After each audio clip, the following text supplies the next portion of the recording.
Dr. Vibe here, host and producer of the award-winning Dr. Vibe show. As always, I like to say you're blessed, highly favored, a magnet for miracles, and a solution for someone's problem. I'm also a certified empowerment coach, president and CEO of Express Your Vibe Coaching and Communications. And it's been a minute since I've been on live because there's just so many things going on in a positive way on the Dr. Vibe journey, which means everyone who's watching this, you're part of my fam. So I'm doing things to raise the bar and carry you with me. But we have another new friend on the Dr. Vibe show tonight, the home of Epic Conversations. I'm the host of Epic Conversations. I heard about this gentleman I'd say about a year or two ago, and actually had his email address in my contact list. So I don't know if I reached out to him, but about 2 weeks ago, someone said, "Hey, Dr. Vibe, this is going on in Toronto. Are you going?" I said, well, I better go because I'm a black man and I very much care about the area of black masculinity. So tonight we have Warren Clarke, who is the curator of the Barber Shop Talk Series. Now he's doing Volume 2 coming up on July 11th in 3 different cities in Canada. So if you can't make it out live, you'll be able to watch it live stream. But we're going to find out a little bit about Warren, some of his journey, some about the Barber Shop Talk Series, and also get some conversation going about black masculinity. So welcome to the Dr. Vibe show for the first time, but not the last time. Mr. Warren Clarke, how are you, sir? I'm very well. Thank you very much for having me. Appreciate being on the Dr. Vibe show. It's an opportunity, and I'm humbled for this opportunity. Well, we're really glad to have you on. It's like I said, the initial barbershop series, I don't know what happened, but we're together now. Bottom line, we're together now, which is the most important thing. So what we like to do, like with all new friends on the Dr. Vibe show, is like to find out a little background about yourself. So tell us a little bit of Warren before he had a beard. Okay, I had dreads. Well, that's something we didn't know. So that's before the beard. So there's a story behind 2017. My uncle passed away from stomach cancer, and so I not only in honor of him, but just a new chapter in my life, I decided to cut my hair. It was my decision. I wasn't pressured to, and I say that to say in cutting my hair, I started understanding the relationship between the barber and the client. Before I go any further, I didn't answer your first question. I am a PhD student at Carleton University. I'm going into my 3rd year. Hopefully by the end of the summer I'll be a candidate instead of student, just working towards my exams. So anyway, my research focus is looking at race, ethnicity, gender, specifically black masculinity, also youth cultures. So I look at young black men and their experiences in a Canadian context. Also solidarity and youth work. So I've done a range of many things under my research experience. Just want to acknowledge that. However, back to cutting my hair. So I cut my hair in November and didn't realize how important it was to cut my hair in a barber shop with a barber who not only is talk to, but also someone you can relate to on many different topics, either basketball, sexuality, the list goes on and on. And visiting the barber shop that I particularly went to is called The Right Cut here in Ottawa, Ontario. I frequented there a few more times, and we got into some rich conversation. I say we, the barbers, myself, and people in the waiting area. And I thought it would be a cool idea. I've done discussions, something similar to barbershop in the past, which organizers have done a great job in doing. And this barbershop talk is not a new idea, so I don't want to take claim of fame for something that has been working well in the States and continues to work well in the United States. And in some parts of Canada, some people are using the barbershop as an outlet. However, for me, and particularly what my interest is in research and just as a human being, as a black man, is understanding what my masculinity represents for myself, but also what does it mean to be a black man in Canada. And I think what's important about having these rich conversations about black masculinity is not only to set the tone, but define what that means in a Canadian context. I think more times where we talk about black masculinity, it's there's narratives from the United States which do apply. However, what does that mean in the Canadian context? So that's how Barbershop really started in terms of my experience, and then thinking outside the box and how we can talk about this as a community and understand what are the common but general and continuing plaguing stereotypes against black men, especially black men, young black men, and men themselves. So the Barbershop Talk is not just defining what black masculinity is, but understanding what it means in our community. And once we put an understanding, it can then give an opportunity for people not only to discuss, but take away teachable moments from the barbershop meetings where they say, hey, you know what, I didn't think about that in that perspective of what, for instance, Dr. Vibe said when he's going to July 11th show event in Toronto. So it gets people thinking, gets people engaged, and it also gets people included in a conversation who are not just academics, they're community members, they're all from all walks of life. So the barbershop is to encourage people, the public, and just trying to create awareness of how to better our communities, but also understanding how to understand black men and how some of the stereotypes that continue to plague black men are misconceptions. Excellent. Well, I'm going to go further back. I want you to, if whatever you're comfortable with, to share some of your life growing up as a young black man. What was that experience like? Where did you grow up? What was family like? What was community like when you were much younger? Yeah, so I am originally from Toronto, Ontario. I've lived in many parts of Toronto, more so in North York, if anybody's familiar with that area. Yep. I have a father who's still in my life, and I have a mother who's still in my life. They're great people, great human beings. I respect them and love them dearly. They've helped me in terms of develop my own masculinity.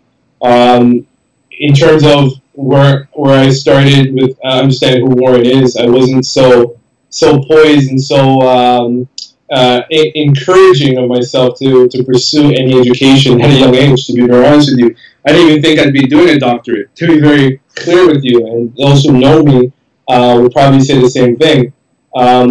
But this is something that I pursue and something that I love doing is research. However, with growing up, my masculinity, if I can start there, was shaped and developed through my peers, indirectly, directly, my mother, my aunts, my dad at times, more times than none, I should say, even my uncles. So there was a combination of many influences that helped me with understanding who I am and understanding how I understand my masculinity. Even getting older and maturing, it's not only black people who have helped me understand who Warren is, but great mentors who are not black, who are white, who are East Indian, also contributed to my development as a human being, even as an academic. So growing up had different parts, and they continue to, and I always welcome different people in my life and my circle to add to my maturity and my development. In terms of where I went to school, I guess I'll start by saying I did my bachelor at York University in anthropology, where I took public issues anthropology at University of Guelph and my master's, and now I'm doing my doctorate in sociology.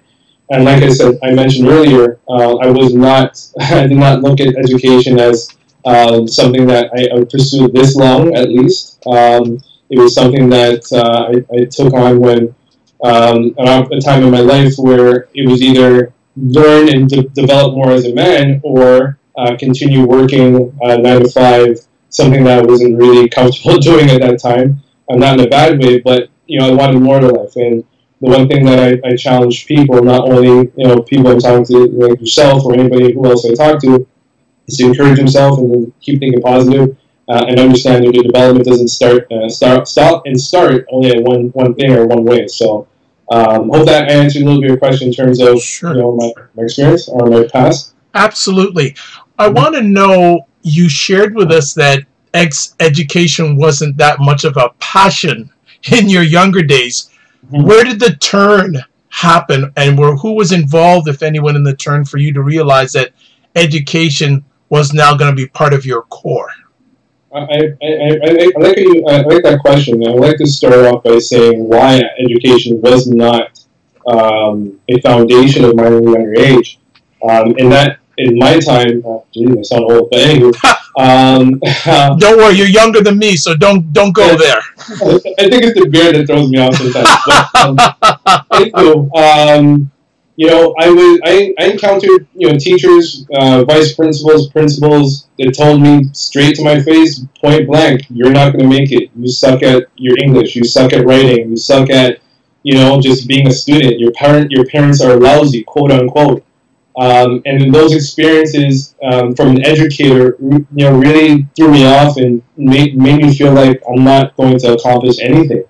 And one of the reasons why I worked for so many years, I did a good job working as a program manager and a project manager in third-party call centers for many years.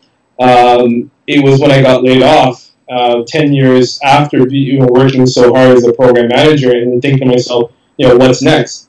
So I'm gonna name drop one individual. I'm not sure if he's listening, but I'm sure he'll appreciate me saying this, because I'm going to talk about him in a respectable way. Is Mark Duhogan. Mark really challenged me in setting the bar high in terms of understanding who Warren is, but understanding how Warren is in relation to education. So what Mark said to me one afternoon I'll never forget was, he asked me, how old do I want to live till? And I said, I'm going to live till 100. I was being cocky. And Mark said, if you invest 4 years in education, and you're 20, I was 29 at the time, 4 years in education, then the rest of the time is yours. Now, I took his challenge literal, because I'm still in school, but needless to say, he was the bedrock and a great support at that time for me to understand how education is important to me and what I can do with it. Not really knowing exactly at that time, but it was a start. So that's how I got into academia and finding myself in anthropology, and then now studying sociology and political economy at Carleton University. So I'm glad that I took the challenge. One thing I want to circle back to, you had mentioned early in our conversation that your uncle had passed away, and we'd like to express condolences in regards to that. Thank you. It's very, very important. One of the things I notice from you is that you use your fight for fuel. Mm-hmm. So that's very, very interesting. Why did you choose the area of study, anthropology? Why that first? And was that something that was natural, or how did that come about? Okay, good question. I actually, before starting my first year at York University, I didn't even know what anthropology was. It was only until I took my first course ever in university, which was anthropology, introduction to anthropology, and I sat in the back row actually. And the professor came in and she played this video on anthropology, and it blew my mind. I didn't even know that this word I've never heard before at that time was so interesting, so nuanced, so intriguing in terms of how anthropologists study cultures and study cultures in a way to understand them and apply practical recommendations in other areas of society or cultures to better them. So when I started understanding anthropology from that perspective, I decided to engage fully and commit to sociocultural anthropology. So I specifically look at cultures, and more so in the Black community, in terms of how they practice, different ways of living and what's the meaning behind their practices. One of the reasons why I pursued anthropology further was because of a course I took in undergrad called Public Issues Anthropology, which really encouraged students to use anthropological learnings or teachings or the discipline itself and use it in community development. And I've been in the community working as a youth worker capacity. I've done a lot of mentoring, continue to do a lot of mentoring, public speaking. So it fit well for me, and it also helped me understand what I can do in academia. Sociology, if I can just talk on that point, as a black anthropologist, not saying that there is no black anthropologists, but as a black anthropologist in Canada, it's very it's far and few between in terms of employment. It's far and few between in terms of the relevance of the research as an anthropologist. Comparing it to the United States, where there's more black anthropologists who are doing amazing work in black communities. So it fit well for me to switch the discipline, not necessarily too far away from anthropology and sociology, to give me more sociological perspectives on how I can add value to my work, but also how I can add value to the community. Excellent. Even in that discipline, being a black male sociologist in Canada, are there many of them? There's a few. Off the top of my head, I wouldn't. You know what? I don't want to misspeak because he's very well known, and I use his work to make sense of my research and in terms of black masculinity. But Carl James, yes, York University. I think he's in education, if I'm correct. Yep. I want to mention Tamari Katosa, who is a mentor of mine. He was very poised and very important part of the piece of my development at the stage of my life. So there's different researchers, not necessarily in the actual discipline of sociology, but doing research that is very closely connected to the discipline through interdisciplinary research that adds value to my research and different types of research when it comes to masculinity, or gender studies in itself. Great. Well, let's start doing the barbershop journey. Why did you want to do it? So for me, it was it's about getting people to talk. And one of the things that I appreciate about academia is that there's always something to talk about. But when you do conversations within the academic space, it usually leads to mostly academics in the space. So what was encouraging for me to do is not only encourage people, but community members who, those I speak of my work, those I'm speaking or working with the community, to actually be in the space where they feel it's a safe space and a space they're common with. So that's number one, the reason for barbershop talk in barbershops. And I'll talk about a little bit more in terms of what's happening in the 11th, which I'll shed light. But one of the reasons why I wanted to do it is because, writing a research paper or publishing a paper only goes so far. And one of the ways of, including people of the community is actually meeting where they are, where they are.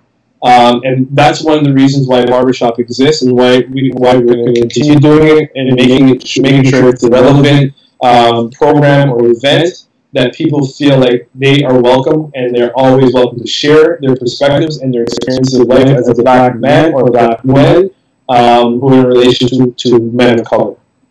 Excellent. So you came up with this idea of having this. When you started sharing it with people, what was their initial reaction? The initial reaction was positive. I'll start by saying the first barbershop talk on February 28th, I was anticipating 10 people. I was like, hey, you know what? We sent out information to many media outlets, community organizations in Ottawa, and CBC Radio picked up on it first, and they interviewed me days before the actual event. I think that's what helped encourage people to understand that this community event was happening. And from my expectation of 10, we had 20 to 25 people in the room, shoulder to shoulder, where it was cramped. So the event that night was scheduled. I laugh because I'm hoping that my co-organizers are listening to this part of what I'm saying. It was scheduled for only 2 hours, and we ended up extending it two extra hours. So it was a 4-hour event on the 28th, where literally I had to kick people out of the barbershop and tell them to go home. It's done. So it was well received prior. It was well received during. And it was well received after. And the numbers for the barbershop talk for the 11th, we are at 98 people across all 3 cities. So it does show it's not only a need and a want for Ottawa, but it's a need and want in Toronto. It's a need and want in Montreal. So that just proves that this is an event that is needed and is appreciated in two different provinces. And I am sure if when we continue, we'll get the same result in different provinces in Canada. I want to cycle back to the first event in February. What was your thought? What were you feeling before it started, and what were you feeling during, and what were you feeling after? Wow, I say wow because there's so many emotions. Before I was keeping my composure. I'll let the truth be told. I was a little nervous because I've only lived in Ottawa for 2.5 years now, and I was still at that point getting to know the community, getting to know people, and who are the allies, which was important, and stakeholders on this topic. So I was a little bit nervous. Right when we started, I felt the nervousness went away, and I was really happy to see the number of people pour into the barbershop. During the event, I was very pleased and happy to hear so many people want to talk. And I purposely put myself in a position to not talk and to more listen. One of the reasons is because of my status as a academic. That sometimes makes people feel like I'm the truth teller, and I'm really not. I only know what I know, and I am one that knows nothing but knows something to add value to people.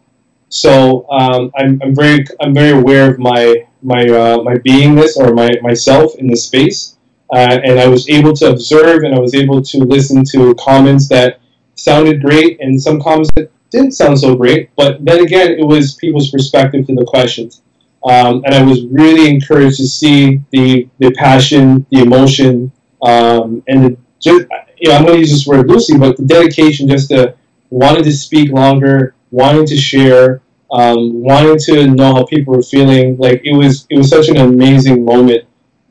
Even now, I reflect based from that first event, and I'm just so humbled, and I'm so appreciative for those who were in the space and just wanted to share their experience of understanding what Black masculinity is.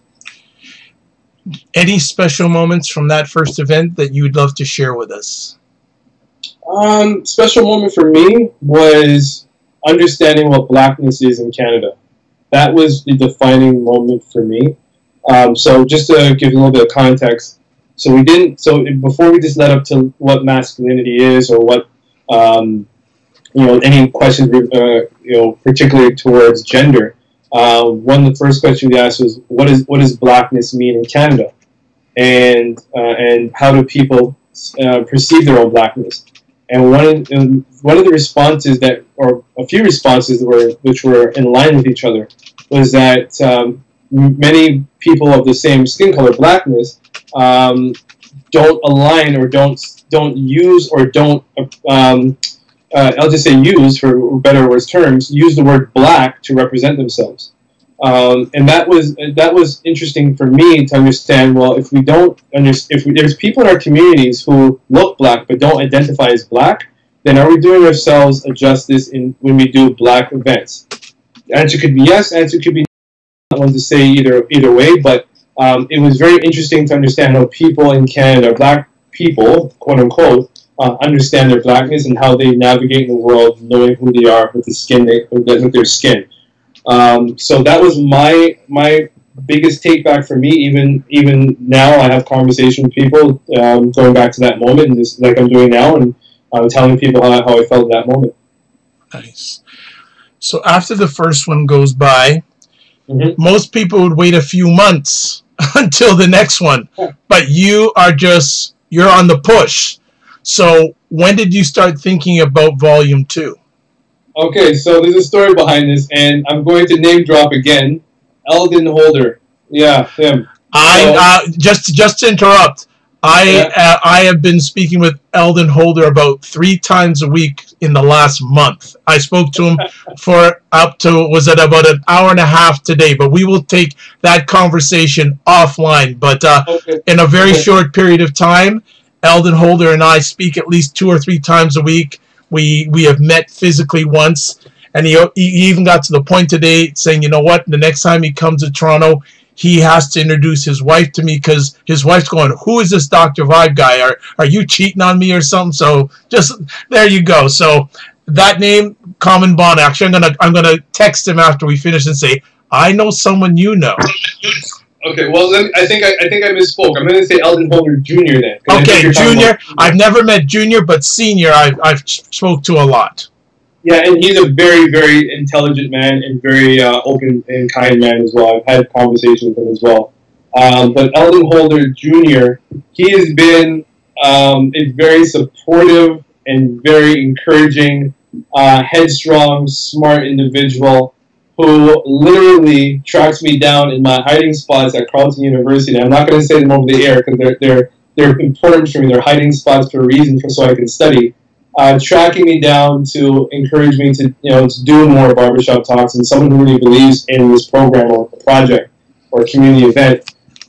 So we've had many conversations about barbershop talk and the push. So I'm starting with him, but the community in Ottawa, the community in Toronto has definitely encouraged me to do the second one, and hopefully, and the way of doing it well. That's the purpose of doing the second one. Is the push to continue this conversation and continue to support and empower people to be in the space. But so I'll definitely say one person for sure, Eldon Holder Jr., and definitely the community in Ottawa, and not only Ottawa, but Toronto, and it seems that I'm not Montreal. So it's really community driven. It's really what's making me feel good about doing it. It's really making me feel good about continuing to do it. So yeah, that's how I would answer that question. So I like people who are bold, sold, and told. Was it in your mind to go three cities on this one, or was it something that you consulted? And because there's a lot of logistics behind this one, because it's not just one city anymore, it's three, plus it's not only getting each event site good to go, but also then preparing each site for live streaming. Yeah. So the rationale behind the three cities was feedback I got from the community members here in Ottawa. And one of the biggest things they said was, anytime there's black focused events, it's always in an Anglophone speaking or only Toronto focus.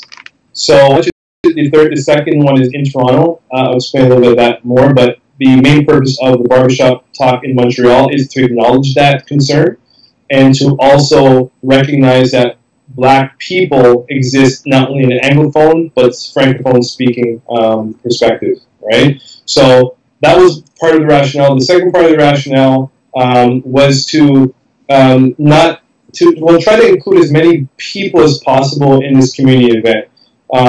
So I'm going to name drop another person who's working very hard, and she's very very smart individual, very positive individual, and I can't ask for anybody more the support from is Lorianne Wade, LA, as she goes by. I hope she doesn't get mad at me for name dropping.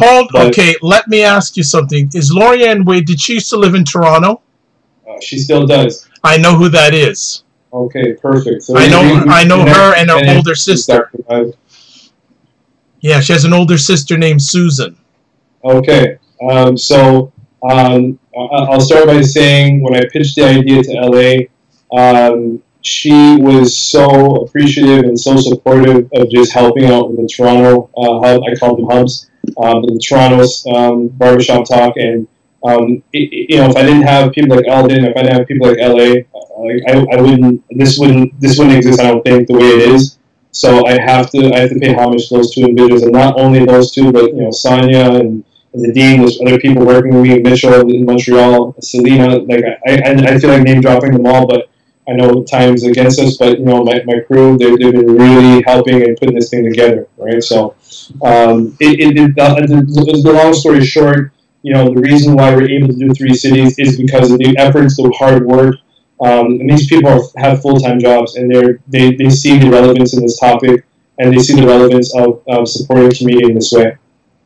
Well, you know what? I don't want you to get in trouble, so if you want to list them all, go ahead, because I don't want you to get in trouble. Come back to say, hey, man, you didn't mention me live. I'm going to get you. So, if you can list them all, whoever has been involved, you can certainly shout them out here, man. No worries. Oh, for sure. Thank you. So, like I said, L.A., Eldon, Mitchell, Selena, Sean in Montreal. Got to give a shout out to him. He's a barber that's allowing us to use the space in Montreal. Got to shout out to UFT, allowing us to use a space in the university. IT, really appreciate it. Only known for such a short time, but, these people really are stepping up. Have to shout out Yan, who's been very helpful in creating and helping the logistics side of things. Nadine, I mentioned Stefan, like I mentioned, everybody involved, Danielle. If I miss anybody, it's not on purpose. I just want to make sure my crew, as much as people at the top of my head have mentioned, but I think I got them all. Excellent. Well, that's fantastic. How much work logistically has this taken to make this happen? Because we're less than a week away, and a lot of times when people want to do follow-up events, they usually wait sometimes a year. Yeah. So I'm gonna say this because my professor's probably listening. It took me many nights, I will say, and not running my comp, but it's done now. Jackie, it's done. Anywho. So many nights, it literally, we started planning this, I would say April, and it's been meeting after meeting, week after week with meetings, writing the description of the details of the event, the marketing material, the communications material, the questions, the theme. During that, everybody had an opportunity to chime in on the Google Docs, which we have, and just adding value. So it took time, so I would say maybe 2 or 3 months of just planning and organizing and continuously talking and continuously texting people and bothering them at all hours of the night to try and get this thing going. And we're here, right? I can't forget Suzanne at the Cultural Arts Studio here in Ottawa, who definitely does some great work in Ottawa and in Black African, Black Caribbean communities. Who definitely has given us space to do the Barber Shop Talk here in Ottawa, which is now at 40 people attending. So there's been a lot of talking, there's been a lot of emails, there's a lot of text messages, a lot of phone calls, and a lot of long nights just trying to make this thing happen. So we're here, and like I said, I'm humbled and appreciative of everybody's efforts of putting this into work. It's not a Warren thing, it's us thing, and a community thing. If we keep it that way, we'll better our communities. Well, I just want to shout out some people that are either retweeting or watching us live on the live end. From my end, I see ADW. Thank you. Also, a retweet by a gentleman that, if you want to get introduced to a gentleman who talks about black masculinity, it's one of the gentlemen that's a mentor for me. His name is Dr. Tommy Curry. He is a giant when it comes to this thought. And I've actually had him on the Dr. Vibe show a number of times. Yes, definitely. I'm actually reading his book, and I use a lot of his work on the Man Not. Yep. If I can just give a shout out on that book, it is amazing. He's done an amazing piece of work that long time coming. It doesn't indicate that there's many authors. One of my favorite authors, Francis Fanon. Yep. Talks about the black male body and through colonization. But Tommy Curry's Man Not, I must say, it is remarkable.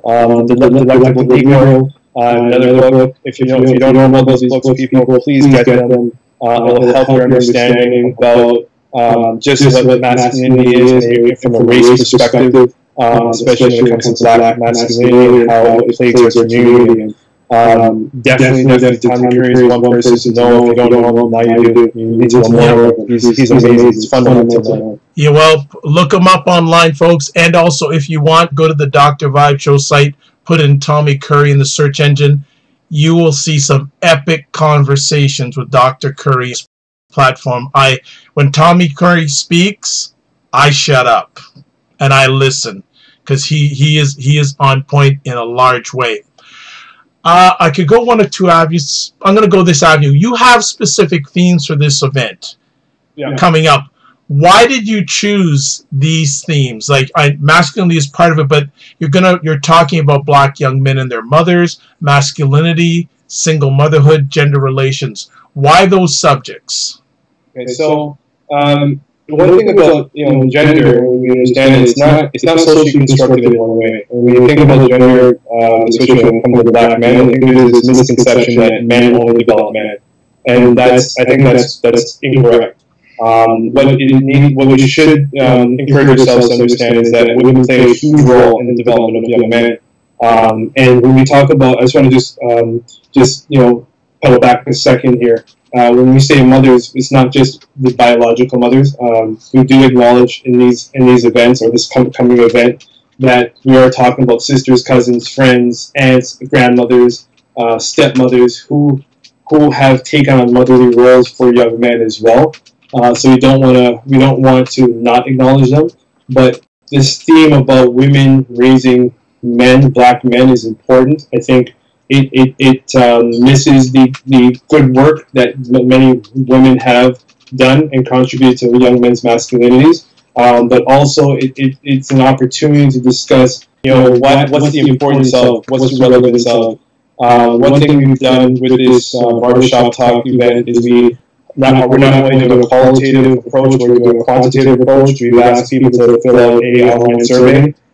Just ask them closing questions about how they feel about women offering, helping the development of said young men.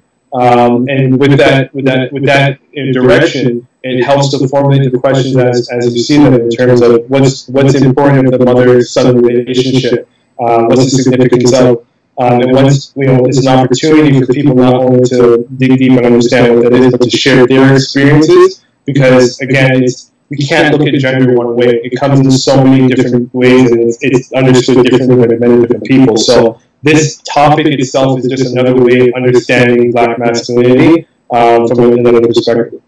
Excellent. Fantastic. What is it with black... Now, you and I will know this, but others may not know this. What is it about black men in barbershops that's so special in your opinion? I think for you and I cut my own hair, but I shouldn't. So do I. I line up my own hair, but when I go to the barbershop, for me it's a moment to if I can be very frank, just to talk it out with people, right? I'm a very busy guy at times, and that moment at the barbershop helps me not think about the papers after, right? Helps me not think about the courses I have to teach. Helps me not think about, the things that I got to approach after the barbershop. I'll sit down with my barber, Mo. Shout out to Mo from, Right Cut here in Ottawa. He's definitely been an ear to listen, an ear for listening to me, but I for him at times. But that relationship is so important for me because I'm able to be Warren and not be Warren the academic or Warren the creator of Barbershop Talk. It's just me just being able to talk on various topics, right? Even moments where we had a side bet on the NBA playoffs this year, right? So Mo and I got really acquainted in terms of texting each other after some basketball games and just talking about what had taken place. And I use that as an example to show the relationship between my barber at least and myself is so important because I'm able to express myself in ways that I don't have to feel pressured, and he's not judging me, and many other black men feel the same way, right?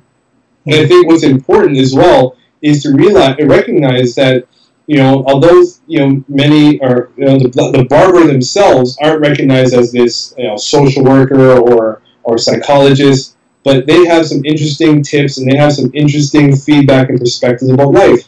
And I think it's important for us to acknowledge as well.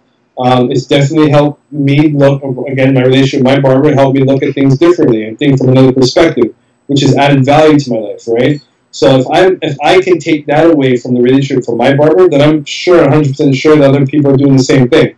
Other black men, or even women who get their haircuts. I've seen women in the space getting their haircuts. So the barber is such an important resource as a human being for many people, which sometimes we don't really think about critically because the time is spent, it's a short amount of time we spend in a chair, or we've never had time to really digest what has taken place between the barber and the people, right? So the barbershop talk is not only acknowledging that relationship, but again, understanding how important that relationship is for our Black community. And again, I'm not the creator of Barber Shop Talk, so I will not take that kind of fame. This is just an addition to the good work that's been happening in barbershops and the conversations that surrounded different topics. Okay. When I look at Black masculinity, a lot of times I put it in three categories: perception, expectation, and representation. Could you expand, if you're comfortable, on each one of those areas when it comes to Black masculinity, perception, expectation, and representation? I think I'll start with expectation. The expectation of Black young men, I will say from there, I'll use my experience as well, that we're underachievers. We're not going to be able to pursue post-secondary education. The expectation is that you'll be a criminal, or you'll do criminal behavior, or get into criminal behavior, and that's an expectation from a lot of people in our community about Black men, which is a misconception. There's Black men such as yourself. There's Black men, like I mentioned, Tommy Curry is in the United States. Black men such as Alvin Jr., Alvin Butler Jr., Alvin Butler Sr. Those are Black men who are doing phenomenal things in the community, but the expectation is not to talk about those Black men. The expectation is always continue the narrative of the negative stereotypes of said Black men. And that's a stereotype that continues, an expectation that continues to plague and hinder the development of Black young men, Black men in general. So that's expectation. The representation of Black men, which kind of ties to that, is one that, again, is media driven, mainstream media driven, is that you're looking at Black men who are, Toronto, for instance, right now is going through a lot of, shootings, murders, killings, what have you. And that is being the main topic of Black men. But if you think about it critically, what is that doing? That's superimposing a narrative of all Black men. That's superimposing a narrative to say that, regardless, individual white, other Black, doesn't matter, can look at a Black man and say, he's probably the next one who's going to do some disruptive stuff. Or he's the next one who's going to do something that's going to cause some type of nuisance in our community. And that is not the story of all Black men, right? White men do criminal activity too.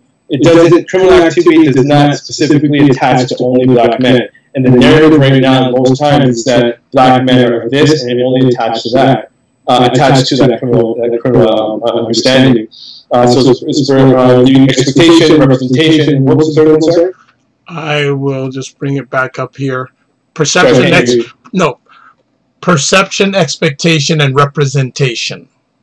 Expectation, representation. Okay, so the perception right now, I think it all ties together. To be very frank, I hope I'm not repeating myself in many ways, but the perception of said Black men again is that they are hypersexual, or they are one of no mind. They don't know how to articulate themselves. An example that happened to me in Ottawa, I went to visit one of my friends who work in the institution here. I won't mention the institution because I don't want to get anybody in trouble here, but I went to go visit her one afternoon, and her colleague looked at me and said, "Oh, sorry, do you belong to her?"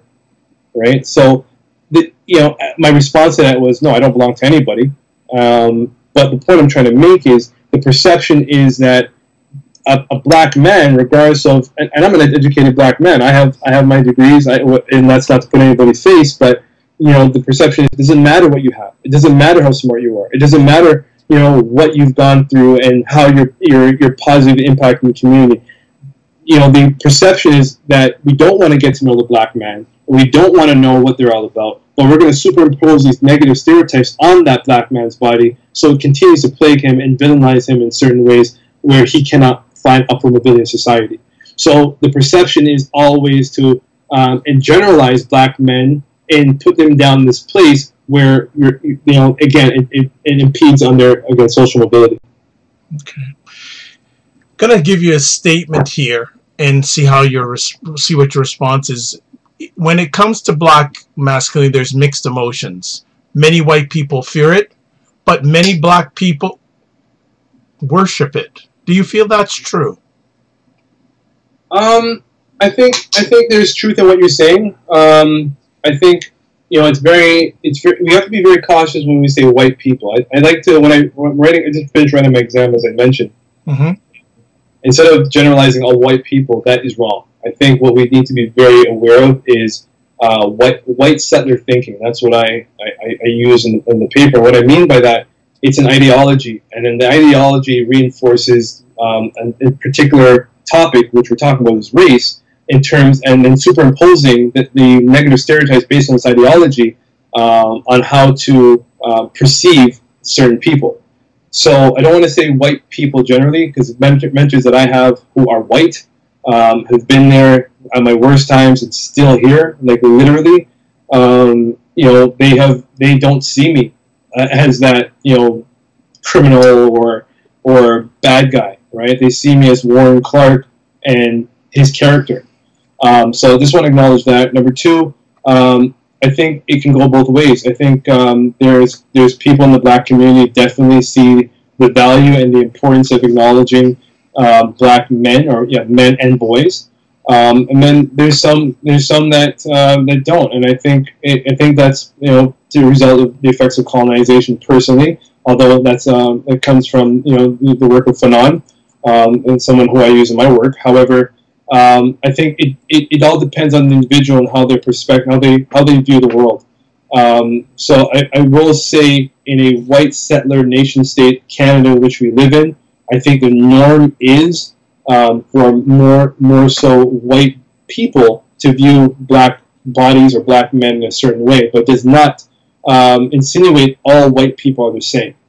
It's really important to understand that, especially when living in Toronto, thinking about the East Coast of Canada and the marginalization, the oppression that black bodies go through there.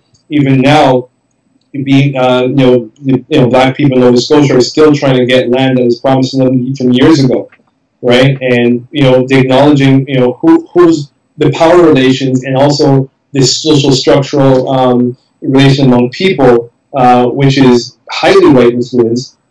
It does plague again, I'll go back to the same term, social mobility of blacks. But again, I really, and I'm repeating myself purposely because I do want to ensure that it's said in a context that all white people are not the same. That's wrong, and we should be very aware of that. Okay. Is there a difference at all between black masculinity and white masculinity? Yeah, 100% there is.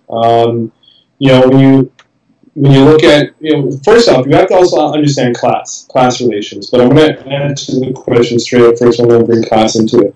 When you look at white masculinity in general, is perceived as a dominant or hegemonic way, and that means that there's power attached to that, patriarchy attached to that, and when it's in relation to black masculinity, it forces or it shapes black masculinity in such a way where it's demonized. So, and Tommy Curry talks about this in The Man Not. He talks about this as it's in relation to black masculinity, in relation to white masculinity. It's black masculinity is feminized, and then it's feminized in a way where it doesn't even come close or can be in the same relation to white masculinity. But then again, you have to also think about class. Class is an important factor because you do have low socioeconomic white people, white men, who don't measure to higher socioeconomic white men. And then their masculinity is also demonized. So it's really important to understand the social dynamics of masculinity, but in general, and in terms of black masculinity and white masculinity, there is no comparison. There's a comparison, but they're not the same. And it continues to be that way even in our contemporary times. Nice. What effect does the hip-hop culture have on black masculinity, in your opinion? Oh man, I come from a different era. Sorry, I am from the early '90s, Wu-Tang, Raekwon, that type of those joints where Tupac, Biggie, but Tupac was my man, right? That's why I'm pointing that out real quick. Tupac was my man. They were discussing real life. Not saying that today's era doesn't discuss real life situation or life about their growing up or whatnot. But I related to that generation more so personally. In terms of hip hop now, I think you have artists such as Drake, you have artists such as Kendrick Lamar. I don't know too much new artists these days, to be honest with you. I'm not really following that scene, but to answer your question, I think it does play a role in shaping how young men understand their masculinity. And understanding it in such a way in context to the social environments they live in. I think social media has boomed in such a way where hip hop is used as a mobilized certain different ways of thinking about masculinity, which in essence has developed with some men or young men as well to understand their masculinity in such a way where they're more in social media, either taking pictures or videos or whatnot, and shaping it through that sense of what if I can say so much. I know I'm talking a little bit vague, but I think with hip hop in itself, I think it's definitely it's still a mobilizing tool in understanding how some young men or men themselves understand their masculinity in relations to different types of situations. So. I'm not really too into the hip hop scene like I used to be, but coming from my era, when I listened to Tupac, some of those tunes either had me motivated to get on the road and do something, or go to the gym or go play basketball. So I'm not too familiar with what's going on in the hip hop scene right now. So I don't know if I gave that question justice or not. No, it's okay, no problem.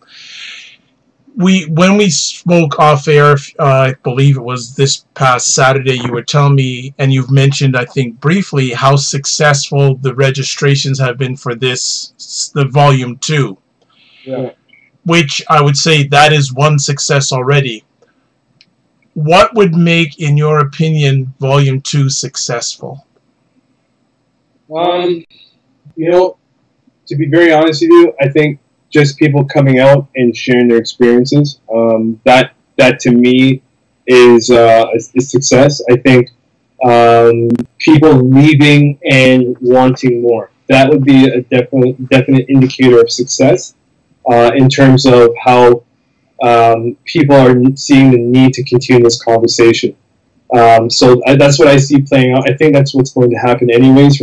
From the survey, I'm noticing the comments and the responses to the questions. So those are the two things that come up to mind in terms of how this event will be successful. And seeing, I'll piggyback on what you just mentioned, the numbers themselves has definitely shown that people are wanting this event. People are encouraged to be in the space. I have people that were registering under one name purchasing 2 or 3 tickets, which I didn't even know until earlier this week. So, which is an indicator that people are not only motivating themselves, but they're motivating other people. Right. So, I think again, the success is already identified, and I think the community has definitely set the tone on seeing this as a successful event before it started, because they're really encouraged and really interested in being a part of the space. Have you started planning Volume 3 already? Actually, I have. Good for you. But don't tell my supervisor. No. This will be a private viewing only. Private viewing only. With the success of requests of people wanting to attend the event, have you capped any other people attending the event live? Live, no. So there is no cap live. The webinar. Answer your question. No, I'm not going to in person in the space, because obviously you've had a high demand in the spaces for people attending. Yeah. So originally we set the bar at 25 people, and then I got an influx of emails saying, "Warren, I can't register. Why can't I register?" And I was one of those people, but I didn't email you, but I said, "What's going on?" And then the next day I was able to get in. Yeah. So yeah, you are one of those people. So what I did was I made sure that we had enough space. So Went down to U of T this past weekend with LA and IT, if I can mention their name again. Yep. We got a bigger room to hold the event, so it's going to be in the University of Toronto U of T library, University of Toronto Library. It's going to hold at least 60 people. Good. I'm anticipating drop-ins. I'm anticipating people just walking in. So that's one of the reasons why we moved to a bigger location there. So thanks again, Ike in LA. The Cultural Arts Studio can fit. So we have 2 rooms just in case. So we will be fine there. So we've increased the numbers from 25 on every location, and Montreal is still growing right now. So if you haven't bought your ticket, it's free. My apologies. No problem. If you haven't registered for your tickets in Montreal and you're in Montreal, there's limited spaces, but you got to get them now because people are picking them up like there's no other. Okay, can you just sort of give us a vision on what this is going to look like? Like, how is it going to be done? Is a different conversation in each location facilitated by someone? Is that the way it's going to look? Exactly. So each city is going to be facilitated by an individual. Okay. So Ottawa, I will be co-facilitating with Ottawa, and what it's gonna look like. If I can try to paint a picture for people and yourself. Yes, sure. We're gonna have people. We're gonna try to have 20 seats on one side of the room, then 20 seats on another side. But the people situated in those seats will be facing each other and then speaking to each other. The only drawback from that is if someone's sitting beside you, then you'll have to turn your turn to the side to listen to them. But that's not a huge takeaway. The purpose for the face-to-face interaction is so people can, right? Now you can do that in a circle as well, but I found it more effective when doing these events when people face each other in an event and in a conversation this way.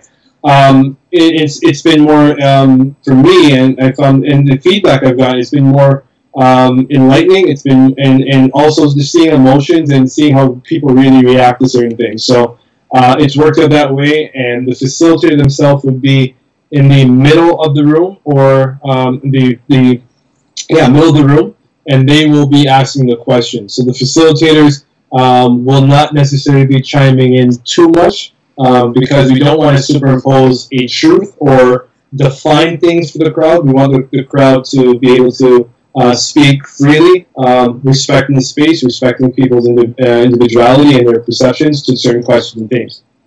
Okay. And you have the facilitators pick for each location, correct? Correct. So the facilitators in Montreal is Selena and Alden Jr., Alden Holder Jr., and myself and Arnold and John, who's another person I didn't mention. Sorry, John. No, you got him in now. No worries. And then LA and Ike who will be in Toronto, helping to facilitate.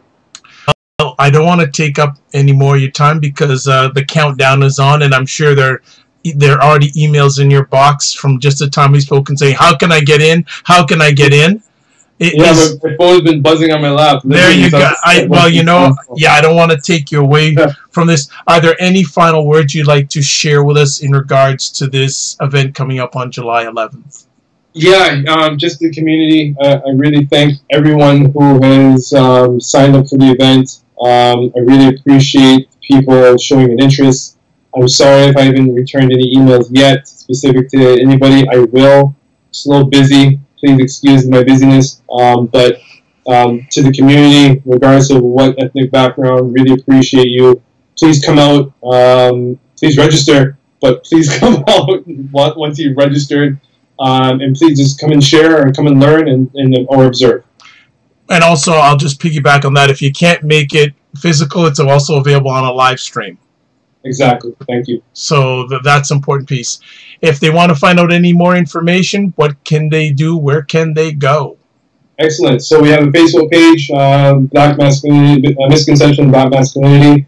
Also, my Facebook page, Warren Clarke. I'm trying to get into Twitter, but it takes up so much of my time, and I haven't got time to really... Resources! I'm getting into Twitter and hopefully be better at it soon. You can always email me at my email address, which I think will be on the link with Dr. Vibe, or I can say really quickly that Warren G. Clarke, Clarke with an E, at gmail.com. That's the easiest way of getting in touch with me, or Facebook. Okay, well, that is it. So if you are in Toronto on July 11th, even if you're not in Toronto, if you're not in Montreal, if you're not in Ottawa, you can watch this live stream. It's a live stream and live stream. Thought about that. So please check it out. It is an epic conversation. I am going to be there. I found a way of getting a ticket before the onrush, so I'm going to be there, and I will certainly contribute to another epic conversation that will be happening at this event. I am Dr. Vibe, host and producer of the award-winning Dr. Vibe Show, the home of epic conversations. I'm the host of Epic Conversations. If you want to watch replays of my YouTube conversations, you're at the place. If you want to listen to audio replays of my epic conversations, you can go to the website, thedrvibeshow.com. Also, Apple Podcasts. There's a few other places. Let me just check it out here. Stitcher Radio, TuneIn Radio, Google Play Music, iHeartRadio, and another platform coming in the near future. Selected audio replays are available at thegoodmenproject.com, where I've been a regular contributor for almost 5 years now. Also, WJMS Radio out of New York City. I'm a certified empowerment coach, president and CEO of Express Your Vibe Coaching and Communications. If you would like a complimentary session, please reach out to me. Twitter at drvibeshow, email dr.vibe at the drvibeshow.com, or you can go to my website, go to the top, click on Contact the Dr. Vibe Show, and right there you can contact me via email, video message, or audio message.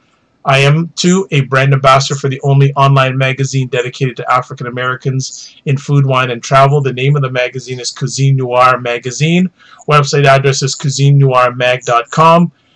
If you are a business or entrepreneur and you'd like media promotion, I operate a service called Getting Media Coverage, where I help businesses and entrepreneurs get media promotion so they can elevate their business, product, or service.